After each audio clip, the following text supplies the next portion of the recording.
Hi, Mark Coyle here again. Today I'm going to do another video on small finds illustration. Again, I hope you enjoyed the first one. Again, we're going to be looking at brooch today. Today we have a much smaller brooch. I don't know if you can see that clearly there. Again, you can see I've got the white glove on to stop any contamination from the skin. And we have a kind of very small brooch here. Now, this classification is kind of called a dolphin brooch because when it's held on its side, like that, it kind of looks like a dolphin in the water. Now this could be a Polden Hill variation. That variation just means that the kind of spring and housing is slightly different to the dolphin. So dolphin brooch, dolphin. Kind of see similarities there? Kind of, really. Kind of jump through the water. Anyway, enough that dolphin. So what we're going to do today, I'm going to kind of lay this on the paper and I'm going to draw around it, and the focus today is going to be on how you kind of take the detail and the outline drawing, but as opposed to kind of inking it in. So see you soon. Okay, so here we have on the paper the kind of brooch laid out. You can kind of see I've kind of put it so the kind of the arms kind of facing downwards with the kind of spring in the housing towards the top, and you can see underneath I've kind of got graph paper. Now the camera's at a slightly obtuse angle, so I don't know if you can kind of see I've got it lined up along this line. The kind of grid helps when you're kind of setting out your illustration for kind of layout.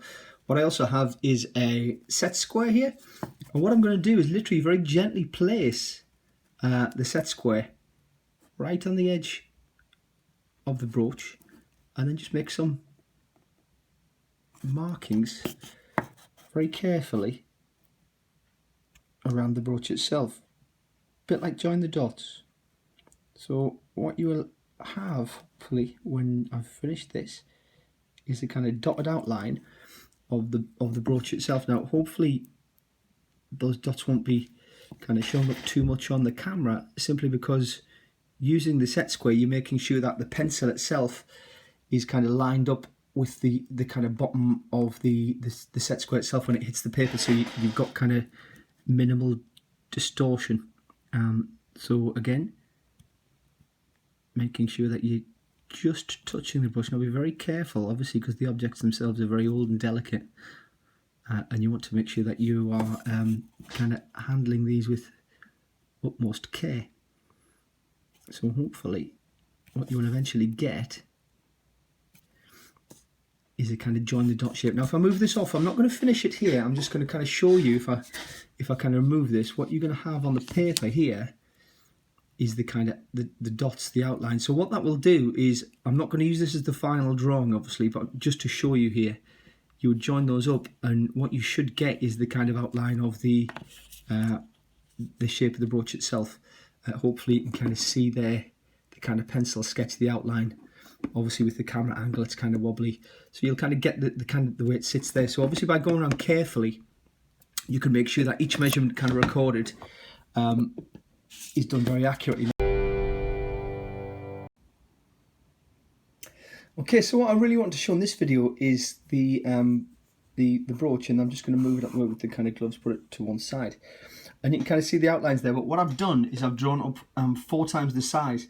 Now the reason I've done this is to show you quite clearly, when you're trying to add in detail, obviously the smaller the drawing it is, the harder it is. So if you can do your outline drawing by blowing the kind of illustration up, it allows you to kind of give you a bit more freedom. The illustration has a bit more space to breathe. Now, as long as you've done the outline at 1:1, so you kind of have kind of pointers that you can kind of tie detail into, there's no issue with then kind of blowing up. You can then use photographs, kind of like I've got some photographs here with the object blown up to kind of help.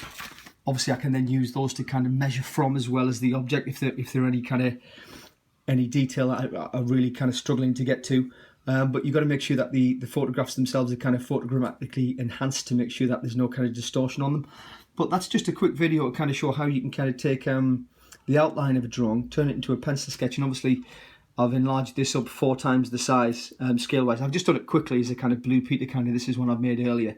But it's just to show you obviously that when the drawing's larger, it gives you much more freedom to move. So if you kind of look around here, I've got some of the kind of detail on the kind of coil itself, and obviously if I want to kind of go in with a pencil sketch and kind of add in some of the kind of shading. Now I always try and do this, I always add in the detail of kind of some of the the kind of markings that are kind of shown on the brooch itself, some damage.